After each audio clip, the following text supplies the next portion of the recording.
নরসিংদীর স্বতন্ত্র সংসদ সদস্য হয়েও একসময় কামরুল আশরাফ খান পটন ছিলেন আলোচিত।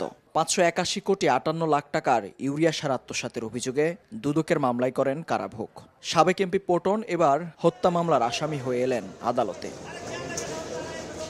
সোমবার যুবদল নেতা শামীম হত্যা মামলায় তাকে ঢাকার আদালতে তুলে 10 দিনের রিমান্ড চায় পুলিশ।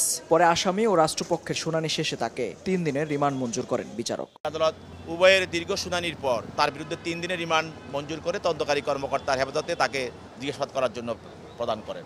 এ সময় আদালতে পটন নিজেকে নির্দোষ দাবি করে বলেন, আওয়ামী লীগের ফ্যাসিবাদী রাজনীতির সঙ্গে যুক্ত ছিলেন না তিনি। তার বিরুদ্ধে আপনারা জানেন যে সে সার কেলেঙ্কারি আছে এবং সে হাজার টন সার অবৈধভাবে সে পাচার করেছে এবং কৃষকরা সেই সারগুলি পায় নাই। প্রাথমিক তদন্তে আশরাফ খান পটনের তার জড়িত থাকার বিষয়টা তাদের নজরে আসে।